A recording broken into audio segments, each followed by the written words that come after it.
Break के बाद आपका स्वागत है। जबकि स्वच्छ भारत अभियान या बेटी पढ़ाओ बेटी बचाओ जैसे अभियान सामाजिक परिवर्तन पर काम करते हैं, लेकिन कई बार जो इंडिविजुअल एफर्ट्स होते हैं किसी व्यक्ति के, वो पूरे समुदाय यानी कि पूरी कम्युनिटी पर असर डालता है। आइए मिलते हैं अमरोहा उत्तर प्रदेश की सफीना बतूल से, जो पहले स्थान पर आई थी अपनी कैटेगरी में हाइजीन ओलंपियाड 2.0 में। देखते हैं उनकी कहानी।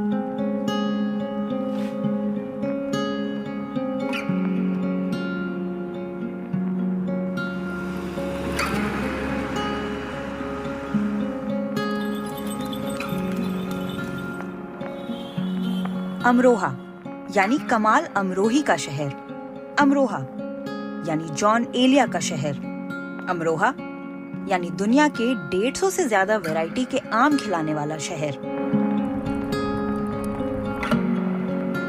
पुरानी हवेलियों और इमारतों के इस ऐतिहासिक शहर में सितारे जमीन पर उतर आए हैं। अमरोहा के पापड़ी इलाके में एक और सितारा चमकने लगा है, इस शहर की नई पहचान बनकर। साइकिल पर सवार 12 साल की सफीना बतुल बनेगा स्वस्थ इंडिया की ब्रांड एम्बेसडर बन गई हैं। सफीना ने डेटॉल हाइजीन ओलंपियाड 2.0 में 50,000 रुपए की इनामी रकम जीती है। माँ की आंखों में आंसू हैं और बेटी सफीना की आंखों में हर रोज बड़े हो रहे ख्वाब। मतलब मैं आईपीएस और या फिर आईएएस बनना चाहती हूँ यूपीएससी क्लियर करने के बाद। वो तो रैंक पे डिपेंड करता है कि कितनी रैंक आए, मेहनत पे डिपेंड करता है कि हमारी मेहनत होगी, ज़्यादा होगी तो हम आईएएस बनेंगे, उससे कम होगी तो हम आईपीएस बनेंगे, लेकिन हिम्मत नहीं हारनी चाहिए।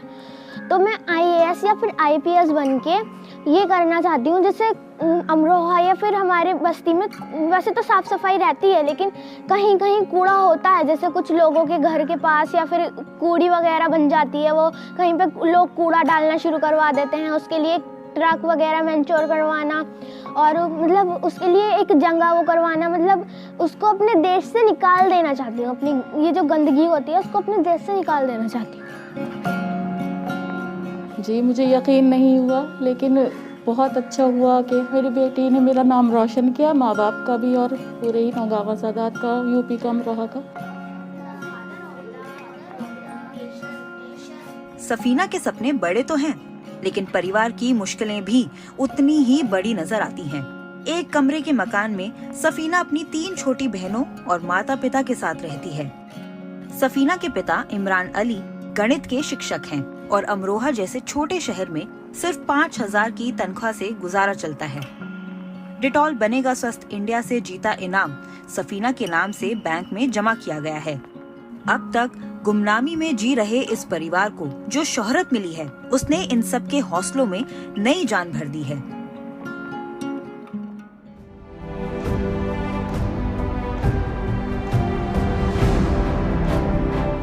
हम सोच भी नहीं सकते थे कि ये बच्ची इस हद तक चली जाएगी। तो हमारे पूरे ख़ानदान को और परिवार को इतनी खुशी और एक मसरत महसूस हुई कि हमको ऐसा लगा कि ये बच्ची जो है हमें बहुत आगे तक पहुंचाएगी और अपने देश का नाम रोशन करेगी और अपनी छोटी बहनों को भी आगे ले जाएगी। इसी उम्मीद पे हम जी रहे हैं। हालांकि हम ये चाहते हैं कि इसका किसी अच्छी यूनिवर्सिटी में दाखिला करा दें ताकि ये पढ़ लिख के अपने मंजिल तक पहुंच जाए, बस ये चाहते हैं हम।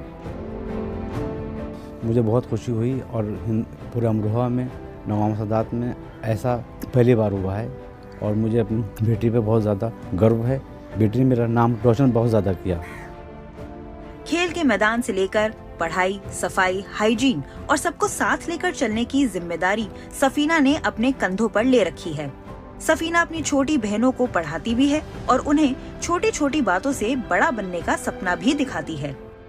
तो उसमें सबसे पहली चीज़ सफाई होती है। हम किसी भी धर्म में हैं, सफाई 5 तरीके की होती है। पहली अपनी सफाई, दूसरी अपने आसपास की सफाई, तीसरा अपने घर की सफाई, चौथा अपने स्कूल की सफाई और 5वें जो बीमार लोग हैं उनकी सफाई। डेटॉल हाइजीन ओलंपियाड की जीत ने सफीना और उसकी 2 जुड़वा बहनों के लिए नौगांव सादात की तंग गलियों से मदरसा बाबुल इल्म का फासला आसान कर दिया है।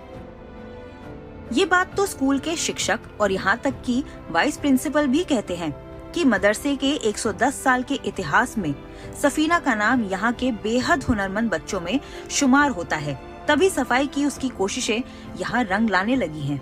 इस बच्ची की वजह से पूरे मदरसे के बच्चों में एक सफाई अभियान शुरू हो गया है।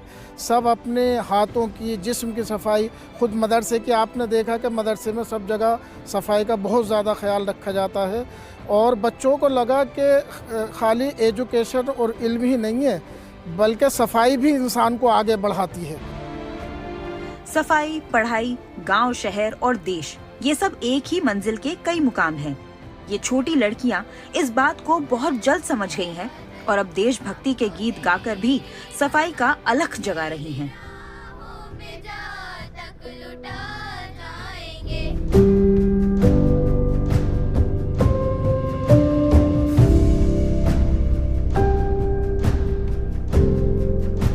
ये बस कुछ कहानियां थी उन विनर्स की जिन्होंने हाइजीन ओलंपिया 2.0 में हिस्सा लिया।